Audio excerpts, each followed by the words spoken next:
Hello everyone, कैसे हो आप लोग। आई होप आप लोग अच्छे होंगे। ग्रो म्यूचुअल फंड ने अपना एक नया एनएफओ लॉन्च किया है जिसका नाम है grow multi asset allocation fund. तो आज की इस वीडियो में इस एनएफओ के बारे में कंप्लीट डिटेल बताएंगे। उसके बाद बताएंगे कि इस एनएफओ में आपको इन्वेस्टमेंट करना चाहिए या नहीं करना चाहिए, किसको करना चाहिए किसको नहीं करना चाहिए, अगर आप इन्वेस्टमेंट करते हो तो कितना रिटर्न की एक्सपेक्टेशन रखनी चाहिए। सारी जानकारी देने वाला हूँ, तो वीडियो को लास्ट से जरूर देखना। चलिए सबसे पहले इस एनएफओ का ओवरव्यू देख लेते हैं। फंड का नाम है grow multi asset allocation fund. जैसे कि फंड के नाम से ही पता चलता है कि अगर आप इस फंड में पैसे इन्वेस्टमेंट करोगे तो आपका जो पैसा है किसी एक से एसेट में इन्वेस्टमेंट नहीं होगा, मल्टी में होगा। मल्टी मींस क्या है कि इक्विटी में भी होगा, गोल्ड में भी होगा, सिल्वर में भी होगा, डेट में भी होगा। ये जो फंड है ओपन एंड फंड है, हाइब्रिड फंड है। दैट मींस हाइब्रिड में दो टाइप के फंड्स होते हैं, एक होता है डेट ओरिएंटेड, दूसरा होता है इक्विटी ओरिएंटेड। ये वाला जो फंड है ये इक्विटी ओरिएंटेड फंड है। इस फंड का जो एनएफओ है ओपन हो रहा है 10 सितंबर 2025 को, क्लोज हो जाएगा 24 सितंबर 2025 को। तो अगर इस टाइम पीरियड के बीच में इस एनएफओ में अगर आप इन्वेस्टमेंट करते हो तो इस फंड का एक एनएवी आपको 10 रुपीज में मिल जाएगा।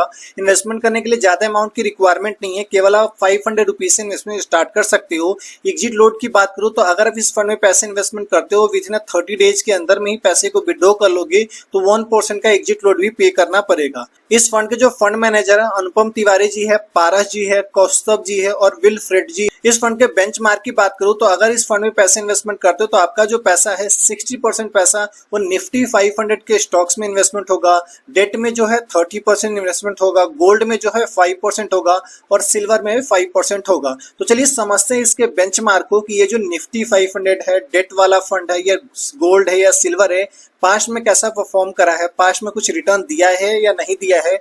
और उसके बाद हम ये भी देखेंगे कि ये जो 60%, 30%, 5%, 5% में आज से अगर हम 5 साल पहले से अगर इन्वेस्टमेंट स्टार्ट किया हुआ होता तो कितना रिटर्न आता इस टाइप के फंड से। सारी जानकारी देने वाला हूं, तो वीडियो को लास्ट से जरूर देखना। तो सबसे पहले मैं आपको बता दूं, चैनल पे नए हो तो प्लीज चैनल को सब्सक्राइब करके बगल की बेल को जरूर दबा लेना, क्योंकि इस चैनल पे मैं आपके लिए पर्सनल फाइनेंस, बैंकिंग और म्यूचुअल फंड से related video back to back लेकर आते हैं। तो चलिए समझते हैं इसके बेंचमार्क को। इसके बेंचमार्क का सबसे ज्यादा जो पार्ट जो हमारा पैसा इन्वेस्टमेंट होता है वो निफ्टी 500 में हो रहा है। और निफ्टी 500 के लास्ट के 5 ईयर के मैं अगर रिटर्न देखूं तो निफ्टी 500 ने लास्ट के 5 ईयर में 17.27% का रिटर्न दिया हुआ है। तो दैट मीन्स कि मैं इस रिटर्न को ना ही ज्यादा खराब कह सकता हूं ना ही ज्यादा हम अच्छा कह सकते हैं।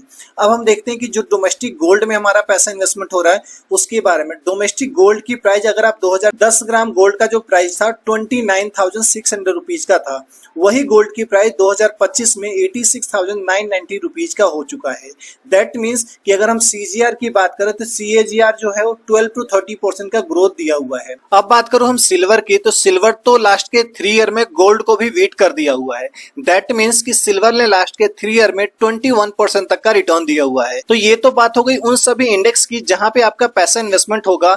अब आप यहाँ पे एक चीज देखकर कंफ्यूज हो रहे होंगे कि अगर हम इस फंड में पैसे इन्वेस्टमेंट करेंगे तो इतना परसेंट की रिटर्न की एक्सपेक्टेशन रखनी है। तो चलिए हम वो भी डाउट आपका क्लियर कर देते हैं। हम आपको एक ऐसा कैलकुलेशन से समझाते हैं कि 60%, 30% या 5% में जो इन्वेस्टमेंट हो रहा है, अगर सेम इसी तरीके से इन्वेस्टमेंट आज से 5 साल पहले से अगर आपने किया हुआ होता तो कितना रिटर्न आया हुआ तो होता इस टाइप के फंड से।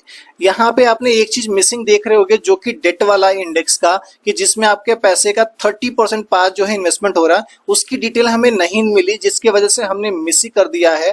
बट कोई नहीं, उसको हटाकर भी हम एक रिटर्न कैलकुलेट करेंगे और उसको ऐड करके भी एक रिटर्न आपको देंगे। उसके बाद ही आप डिसाइड कर लेना कि आपको इन्वेस्टमेंट करनी है नहीं करनी है। अगर हम बात करें उस परसेंटेज की, तो जैसे कि आप देख पा रहे होंगे निफ्टी 500 टोटल इंडेक्स में आपका जो पैसा है 60% इन्वेस्टमेंट हो रहा है। और निफ्टी 500 जो है वो लास्ट के 5 ईयर में 17.3% का रिटर्न दिया हुआ है। दैट मीन्स कि अगर हम 60% इसका कैलकुलेट करें तो लास्ट के 5 ईयर में हमारा जो रिटर्न निफ्टी 500 से 10.4% आता, हमारा अगर कैपिटल 60% इन्वेस्टमेंट हुआ होता तो। बात करूं वहां पे जो हमारा डेट इंडेक्स में हो रहा 30% डाटा हमें नहीं मिला, तो दैट मीन्स कि हम इसको मिसिंग आउट करते हैं। बात करते हैं डोमेस्टिक गोल्ड की, तो डोमेस्टिक गोल्ड में हमारे पैसे का 5% पैसा इन्वेस्टमेंट हो रहा है और डोमेस्टिक गोल्ड ने लास्ट के 5 ईयर में 5% तक का ही रिटर्न दिया हुआ है। तो यहाँ से जो रिटर्न आता है वो होता है 0.25% का। और सिल्वर जो है वो हाईली वोलेटाइल है। रिसेंट शॉर्ट टर्म की बात करूं तो 21 से 30% तक का रिटर्न दिया हुआ है, तो ये काफी ज्यादा वोलेटाइल है। तो हम इसके लास्ट के 5 ईयर के जो हम रिटर्न कैलकुलेट करते हैं कि यहाँ से हमें 1 से लेकर 1.5% तक का रिटर्न आ जाएगा।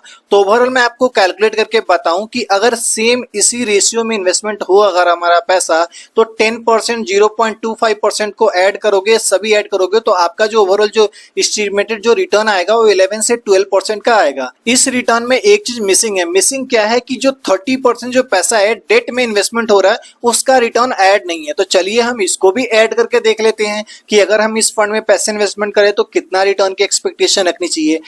अगर डेट में अगर आप पैसा इन्वेस्टमेंट करोगे, किसी भी डेट फंड को उठाकर अगर आप देखोगे तो 8%, 9%, ज्यादा 10%, 11% तक का रिटर्न आता है। ये जो रिटर्न होता है डेट फंड का वो एफडी जैसा ही रिटर्न होता है, लेकिन हम राउंड फिगर के लिए हम 10% ही काउंट करके चलते हैं कि लास्ट के 5 ईयर में जो है वो 10% का रिटर्न देगा डेट वाला फंड। तो हमारा जो पैसा इसमें 30% इन्वेस्टमेंट हो रहा है, दैट मीन्स कि 3% रिटर्न आ जाएगा अगर हमारा पैसा 30% इन्वेस्टमेंट हो रहा है। तो जहां 11 से 12% का रिटर्न आ रहा है, अगर हम डेट वाले फंड का भी रिटर्न अगर हम ऐड कर लेते हैं तो ही 14 से लेके 15% तक का रिटर्न आएगा, इससे ज्यादा नहीं आएगा। तो अब यहाँ पे बात ये आती है कि आप मेरे को ये बताओ कि इसमें हमें इन्वेस्टमेंट करना चाहिए नहीं करना चाहिए, किसको करना चाहिए किसको नहीं करना चाहिए, सारी चीजें। तो चलिए मैं अपना ओपिनियन बताता हूँ इस फंड को लेकर। इस फंड को लेकर मेरा ओपिनियन सिंपल सा है कि इस फंड में उनको इन्वेस्टमेंट करना चाहिए जो ज्यादा रिस्क नहीं लेना चाहते हैं, वो बैलेंस रिस्क लेकर एक अच्छा सा रिटर्न बनाना चाहते हैं, 11 से 12% या 13% के रिटर्न में संतुष्ट रह सकते हैं, तो वो इस वाले फंड को चूज कर सकते हैं। किसको इन्वेस्टमेंट नहीं करना चाहिए, अगर आप इस फंड में इन्वेस्टमेंट करते हो और रिटर्न की एक्सपेक्टेशन रखते हो कि हमें 15%, 20% तक का रिटर्न आ जाए, तो आप इस फंड से दूर ही रहना। तीसरी चीज ये है कि इस फंड में अगर आप इन्वेस्टमेंट करते हो तो कम से कम आपका जो है इन्वेस्टमेंट जो ड्यूरेशन होने चाहिए वो 5 साल से 7 साल 10 साल तक, जितना लॉन्ग टर्म में करोगे उतना अच्छा रिटर्न आएगा। तो कैसे लगे वीडियो कमेंट करके जरूर बताइएगा। अगर आपको वीडियो पसंद आया तो प्लीज वीडियो को लाइक कर दीजिए, चैनल पे नए हो तो प्लीज चैनल को सब्सक्राइब कर लीजिए। मिलेंगे इस तरह के नेक्स्ट वीडियो में, तब तक के लिए धन्यवाद। Stay safe, take care.